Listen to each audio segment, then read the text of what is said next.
you any explanation to give as to how that blood could have innocently appeared on the shorts? I really do not know. I'm helping for Ryan. I'm trying to help you people.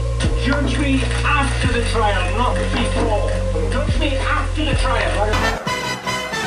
It's a bullseye! And here's your host, Jim Boyd! That is the gamble. I'm sorry, it's a painful thing, this, and it's going to be even more painful for you when I say it. Have a look at what you could have won. Imagine for just a moment that it is a May evening in 1989. You're hunkering down to just watch some TV and you flip through the stations and you decide to watch Channel 3, ITV. The popular show Bullseye is on, and so you decide to watch that.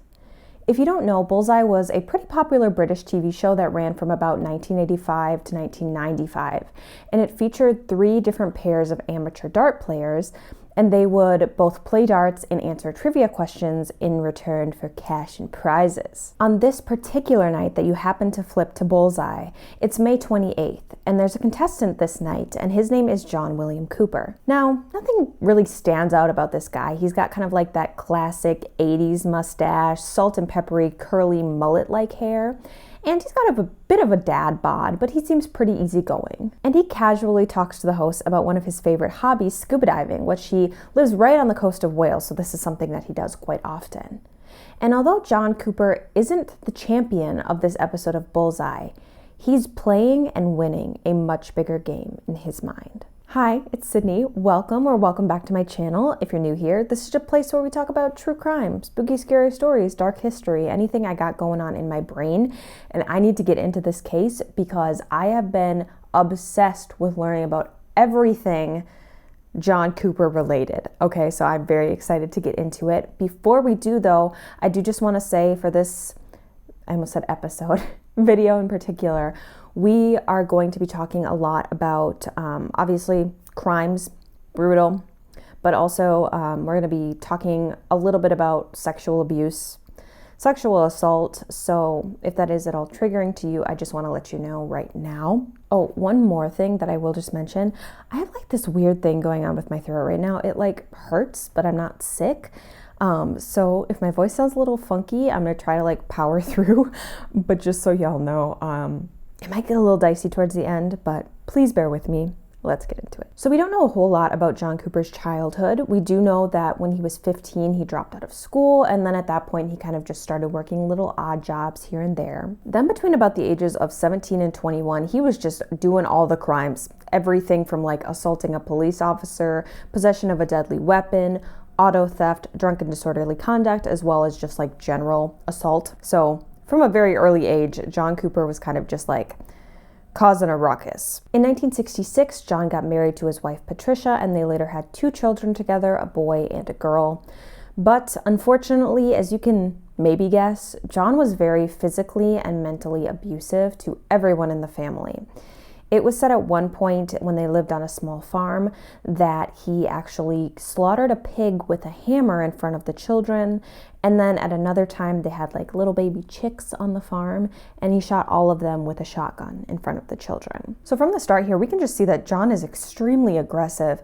And that's why I wish that we could find more about his childhood, because it was just like he was born and then he was in high school. And I'm wondering what his family life was like before he was an adult, because I'm assuming he must have went through something pretty traumatic, because I feel like most times people aren't born this way. But things actually started to look up for John and his family in 1978 when he entered and won a newspaper competition called Spot the Ball. And from this, he actually won 90,000 pounds, or about 114 US dollars, and a new car. This unexpected burst of money actually led John to quit his job as a welder's assistant, but then he kind of made a lot of bad business decisions. He was moving around a lot, which of course, as we all know, kind of just like makes your money disappear. And he did have a bit of a gambling problem. So by 1983, John actually turned to burglary, robbery, all that stuff to keep him and his family afloat. He would lurk around Milford Haven, Pembrokeshire, looking for houses to enter unnoticed. He was also a very avid outdoorsman, and he knew the fields and wooded areas in this area very, very well. It was also later stated by John's son that he was a big fan of survival TV shows, and he actually had a copy of the SAS Survival Guide. So all of these factors helped him find the perfect targets, and he was very good at robbing. This brings us to just a few days before Christmas in 1985. The police were called to a manor at Scovingston Park after hearing word that a large fire had started in that area. Two siblings, Richard and Helen Thomas, were found within the burnt remains of the home. Helen's body was found badly scorched on the ground level of the home, and she had a black rope tied around her neck. Police believe that she was actually killed on the second floor of the home, but then as the house began to burn, she kind of fell through to that ground level. Richard was found shot and on the stair landing of the home. This launched a large-scale investigation, including about 150 officers, and they sifted through all of the evidence, all of the remains of the home. At first, investigators thought that this might have been a murder-suicide situation, but then as they did start to kind of understand the scene of the crime better, it was determined that this was most likely a murder done by somebody that lived in the area. And then as they were able to gather more evidence, they realized that some of the items within the home had gone missing. So then they thought, maybe somebody tried to come into the home, steal some things, but then they were discovered and they had to cover their tracks. Of course, as part of their investigation, they did question people in the area, and this included John Cooper, but he, denied any involvement, and his family was able to give him an alibi and confirm that he was home the entire night in which the Thomases were murdered. It was uncovered later, though, that John did know Richard because he had worked for Richard for a while and actually bought hay from him, and it was kind of well known that they argued a bit about the price of the hay. Now let's fast forward to about July 2nd of 1989. A man named Timothy called to report his parents, Peter and Gwenda Dixon, missing. He told police that he was worried because his parents hadn't come home from their camping trip that they had just recently taken to Pembrokeshire. Now, if you don't know a lot about this area, I obviously didn't. This was the first time I've ever heard of Pembrokeshire, but this area was and still is extremely beautiful. It is right along the coast, and there's these cliffs, and it's right by the sea. It's gorgeous. So a lot of people did go camping in this area. So anyways, after doing some digging, the police were able to determine that the Dixons had left their campsite at Howlston Caravan Park around 9:30 a.m. on June 29th for a hike. They really couldn't find anything else out about this couple until July 5th, when their bodies were unfortunately discovered. They were covered by branches and undergrowth, and they were right next to a cliff near Little Haven. It appeared that Gwenda had been shot 2 times at a close range, and just by the initial scene of the crime, it appeared that she had also been sexually assaulted before her death. Peter was also found. He was very close to the cliff's edge. He was fatally shot, and he did have his arms tied behind his back. So again, a very large-scale investigation was launched, and during this time, police were able to question about 18,000 people and gather witness statements from another 6,000. It was quickly uncovered that the killer had somehow forced Gwenda and Peter to hand over their bank card and the PIN for it. And then it was also found that Peter's wedding ring was actually pawned off at a jewelry store for about 25 pounds. By July 10th, an artist had taken one of the witness statements by somebody who had seen the killer using Peter's bank card, and once the sketch was released to the public, everyone started calling him the Wild Man because he just looked so crazy. Then another violent crime happened in March of 1996 when 5 teenagers were confronted by this man in a mask, and this was in a field right by Milford Haven. The man was carrying a sawed-off shotgun and demanded that these 5 teenagers give him all of their money. When they didn't comply, he forcefully took one of these girls to a secluded area where he sexually assaulted her at knife point. And after this point, he proceeded to assault another girl as well. And the teenagers obviously went and reported all of this to the police, gave them all this information, but again, they could not catch this person, and the case went cold again. So just to summarize, in this small area, there had been 2 double murders, a series of assaults, and all of these burglaries, and the police were getting nowhere with any of it. But the police, they had to start somewhere. And so in the late 1990s, Operation Huntsman was formed. And this was a group of police officers that solely focused all of their effort and their energies on trying to catch the burglar in the area. They actually ended up just going door to door, searching every home for any of the reported stolen items. And this led them right to John Cooper. They scoured the entire property and ended up finding a bunch of stolen jewelry, ropes, and a shotgun. So, with all of this evidence behind them, they were able to arrest John Cooper on January 21st of 1998 for 30 different burglaries. By the end of the year, he was sentenced to 16 years behind bars for his crime, and he was also given the nickname the Super Burglar, which is not very creative, but that's okay. So with the Super Burglar behind bars, Detective Chief Superintendent Steve Wilkins decided to form this new group in 2006, and this was called Operation Ottawa. This group was responsible for looking into the cold cases of the double murders of the Dixons and the Thomases, as well as the assault case. And Wilkins believed that whoever had committed the assaults also committed the murders. And he believed that from the very beginning. Geographically, it all kind of made sense. The Thomases' property could actually be seen from the field where the teenagers were assaulted, and both of these crime scenes were just a mere 5 miles from where the Dixons were murdered. Not only that, but these crimes all included a deadly weapon, sexual assault, and robbery. So with all of this basic information, Wilkins had one suspect that he wanted to focus on, and that was John Cooper. John was released from prison in January of 2009, and on the same night that he got home from prison, his wife Patricia died. Although she did have chronic heart disease, Steve Wilkins did say in an interview that he believed that she just gave up. And I don't blame her, honestly. I mean, she put up with years and years of physical and mental abuse. And my guess is that she had a lot of incriminating information about John, but she was just so scared of him. Like, I can't imagine being in that situation. You probably feel so helpless. So after Patricia died, Steve Wilkins put his nose to the grindstone. He was like, we need to catch this person now. So Operation Ottawa was tasked with going through about 11,000 exhibits and over 1 million different documents, which is an insane number, but it was really the forensics team that had their work cut out for them. They started by going through all of the evidence found at the Dixon crime scene, looking for any type of DNA evidence of the killer that they could possibly use. This included the rope that was used to tie Peter's hands, his belt, Gwenda's clothes that had obviously been tampered with, and swabs that had been collected from the scene. After testing the DNA from all of these pieces, the results were inconclusive. And unfortunately, they thought that the killer probably was wearing gloves at the time of the attack, and this kind of accounted for the lack of DNA evidence that they were finding. But thankfully, the forensics team also had all of the evidence that was collected during Operation Huntsman, and this proved to be extremely helpful. So when they initially raided John's home, in the shrubbery nearby, they were able to find a double-barreled shotgun, a mask, and discarded gloves. I need to roll up my sleeves for this because it's going to get a little bit technical, but I think that this is so interesting. I'm going to try to explain it in a way that does make sense. So basically what the forensics team first did is they had to prove that the gloves found in the shrubs actually belonged to John.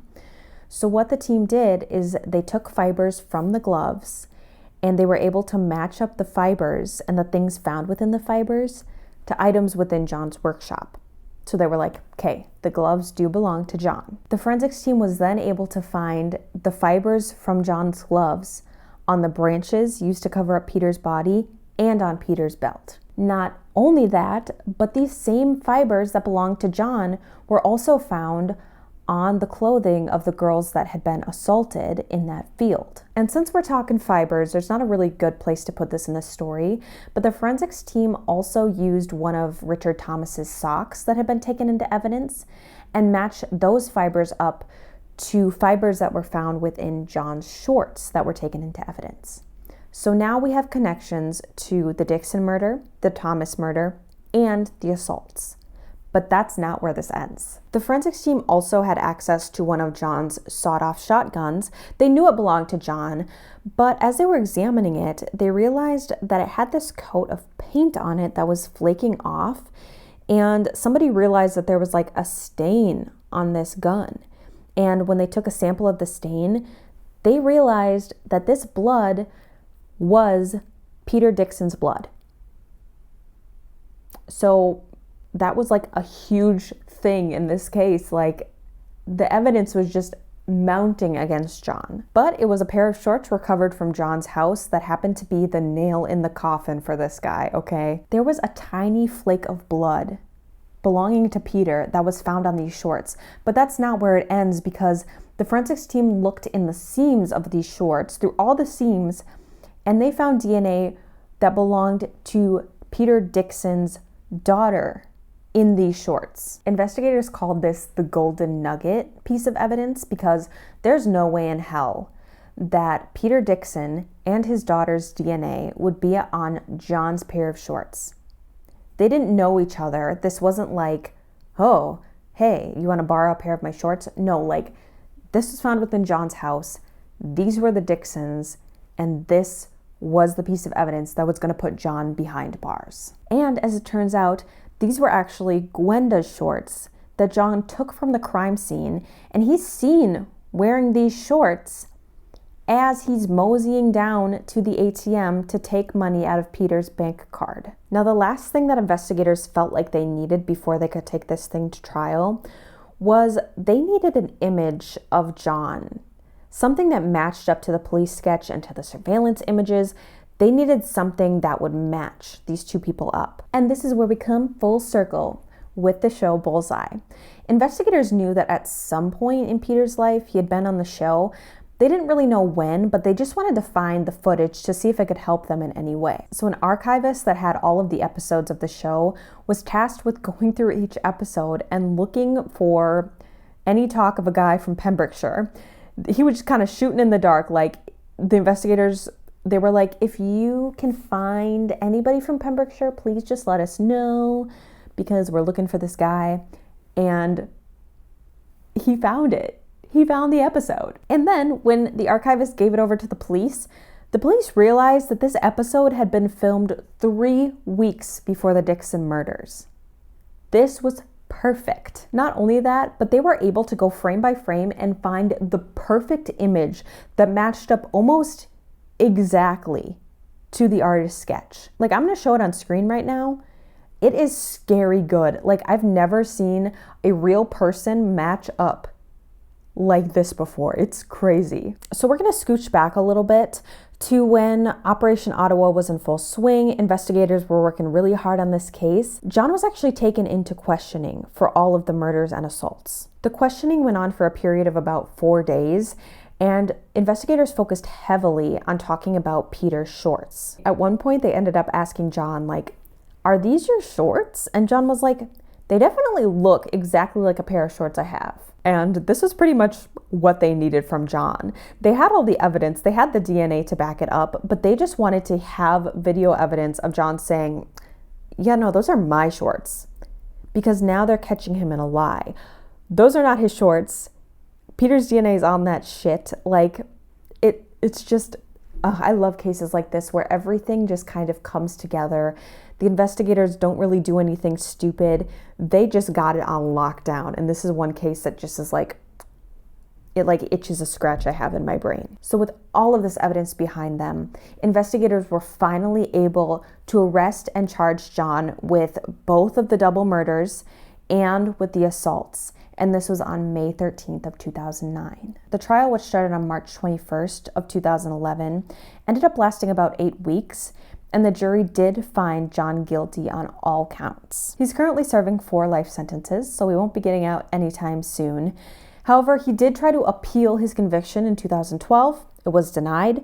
And then actually in April of 2023, he tried to have an appeals court look at his case, and I couldn't find any information about it. I'm assuming it's still like being reviewed, but I'm assuming since the evidence is so great against him that he is not going to get out. But to this day, he does deny any involvement in the murder throughout his entire trial. There's like videos of him screaming, "I'm not a murderer, I'm not a murderer." And it's like, you're a murderer, bro.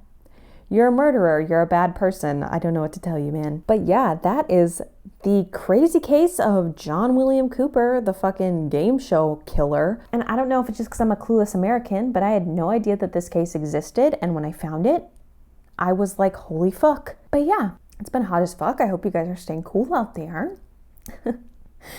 I decided to film on a day that's cooler, but I am quite hot in my little mushroom sweater. So I'm thinking that the next video will be something a little bit lighter. I've done two true crime cases in a row, which is the point of the channel, but I get a little bit depressed after a while. So I think we're gonna do maybe some more cryptids. I know like I did like an ASMR thing. I think we'll just do regular talking about cryptids because I have those cryptid cards and I'm itching to get back into it. So that's what I'm thinking for now. I also have some more weird YouTube iceberg coming up and possibly some lost media type beat. I don't really know.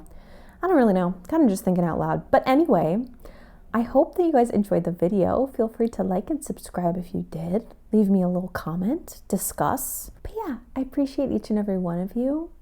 And I hope that you guys have a beautiful day. Keep being the bad bitches that you are. Goodbye, guys.